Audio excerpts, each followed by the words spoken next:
नमस्कार, आप देख रहे हैं न्यूज एचआरए और मैं हूं आपके साथ ज्योति कनौजिया। आइए रुक करते हैं खबरों की ओर।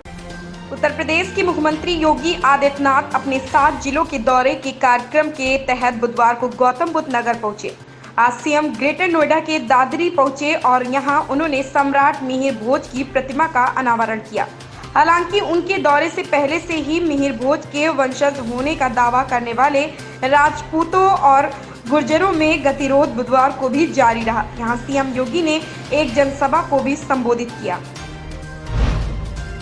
प्रधानमंत्री नरेंद्र मोदी बुधवार को अमेरिका के 3 दिवसीय दौरे पर रवाना हो गए हैं। इस साल मार्च में बांग्लादेश दौरे के बाद यह उनकी पहली विदेश यात्रा होगी।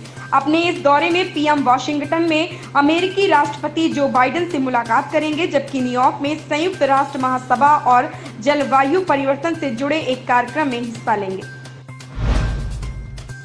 अखिल भारतीय अखाड़ा परिषद के अध्यक्ष महंत नरेंद्र गिरी सोमवार को संदिग्ध हालात में फांसी पर लटके मिले, जिसके बाद नए खुलासे हो रहे।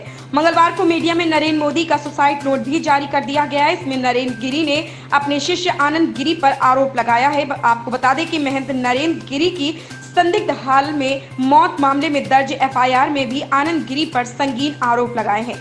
मुकदमा वादी व मठ के पुजारी अमर गिरी पवन महाराज की ओर से जॉर्ज टाउन थाने में दी गई है। तहरीर में आरोप लगाया गया है कि महंत स्वयं कहा करते थे कि आनंद गिरी उन्हें बहुत परेशान करता है। तहरीर में कहा गया है कि 20 सितंबर को 12:30 बजे महंत मंच के कक्ष में भोजन करने के बाद रोज की तरह विश्राम करने चले गए। रोज दोपहर 3 बजे उनका चाय पीने का समय होता था, लेकिन उस दिन उन्होंने पहले ही मना कर दिया था। यूपी एटीएस ने बुधवार को मुजफ्फरनगर से अवैध धर्मांतरण का देशव्यापी सिंडिकेट चलाने के आरोपी प्रसिद्ध इस्लामिक विद्वान मौलाना कलीम सिद्दीकी को गिरफ्तार किया है। एटीएस के अनुसार उसे हवाला के जरिए विदेशों से फंडिंग की जाती थी। वह लोगों को प्रभावित कर शरीयत व्यवस्था लागू करने और जनसंख्या अनुपात बदलने के लिए वृहद स्तर पर धर्मांतरण करवा रहा था।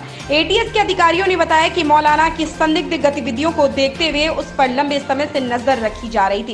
फिलहाल मौलाना कलीम से एटीएस के अधिकारी पूछताछ कर रहे हैं। भारत द्वारा भारी दबाव बनाए जाने के बाद आखिरकार ब्रिटेन ने भारत में बनी कोरोना वैक्सीन कोविशील्ड को स्वीकृत वैक्सीन मान लिया है और इसे लेकर नई ट्रैवल गाइडलाइंस जारी की गई है। हालांकि इस कदम से फिलहाल भारत को इतनी जल्दी राहत नहीं मिलने वाली। ब्रिटेन सरकार की तरफ से कहा गया है कि अगर किसी भारतीय ने कोविशील्ड वैक्सीन की दोनों डोज लगवा ली है और वह ब्रिटेन जाता है तो उसे अभी भी क्वारंटाइन में रहना होगा, क्योंकि अभी भी कोई सर्टिफिकेशन का मसला अटका हुआ है। भारत में कोरोना की तीसरी लहर की आशंका के बीच बुधवार को बड़ी राहत की खबर आई है। दरअसल 186 दिनों बाद आज देश में सक्रिय मरीजों की संख्या सबसे कम आई है। वहीं स्वास्थ्य मंत्रालय के अनुसार बीते 24 घंटों में कोरोना वायरस के 26,964 नए मामले सामने आए, जबकि 383 लोगों की मौत हो गई है। वहीं 34,167 संक्रमित मरीज ठीक होकर घर लौट गए हैं, जबकि सक्रिय मरीजों की संख्या कम होकर आज 3,01,979 पहुंच गई है, जो कि 186 दिनों में सबसे कम है। कथित फर्जी टूलकिट मामले में छत्तीसगढ़ के पूर्व सीएम रमन सिंह एवं भाजपा नेता संबित पात्रा को सुप्रीम कोर्ट से बड़ी राहत मिली है। दरअसल सर्वोच्च न्यायालय ने कथित फर्जी टूलकिट मामले में छत्तीसगढ़ सरकार की उस याचिका पर विचार करने से इंकार कर दिया, जिसमें दोनों नेताओं के खिलाफ जांच पर रोक लगाने के हाई कोर्ट के आदेश को चुनौती दी गई थी। नए सत्र से आईटीआई में दाखिला लेने की चाह रखने वाले विद्यार्थियों के लिए अच्छी खबर है। कौशल विकास एवं औद्योगिक प्रशिक्षण विभाग ने नए शैक्षणिक सत्र से जिले की 7 आईटीआई में 28 नए शेड्यूल कोर्स शुरू किए हैं, जिसका उद्देश्य आईटीआई में पढ़ने वाले ज्यादा से ज्यादा विद्यार्थियों को रोजगार उपलब्ध करवाना है। इसमें सोनीपत आईटीआई में 8 शेड्यूल ट्रेनिंग सिस्टम कोर्स के लिए दाखिले होने हैं। इनमें 5 शेड्यूल कोर्स गत वर्ष से चल रहे हैं, जबकि 3 नए शैक्षणिक सत्र से शुरू होंगे। इस सभी शेड्यूल कोर्स में दाखिला लेने के लिए विद्यार्थियों को जागरूक किया रहा।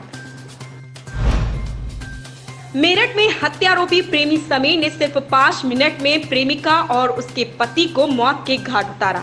उसने पहले उन्हें कोल्ड ड्रिंक में नशीला पदार्थ पिलाकर सुलाया और फिर धारदार हथियार से मारा। पुलिस की प्राथमिक जांच में सामने आया है कि समीर ने जावेदा का मुंह बोला भाई बनकर घर में पैठ बनाई थी। बाहरी युवकों के घर पर आने जाने से समीर इन दिनों जावेदा से नाराज था। इसे लेकर कई बार दंपति से उसका विवाद भी हुआ था। आज एंटरटेनमेंट सेक्टर में एक बड़ी मर्जर डील की खबर सामने आई है। जी एंटरटेनमेंट एंटरप्राइजेस लिमिटेड ने सोनी पिक्चर नेटवर्क्स इंडिया के साथ मर्जर की घोषणा की है, यानी अब जी एंटरटेनमेंट का अब सोनी पिक्चर्स में विलय होगा।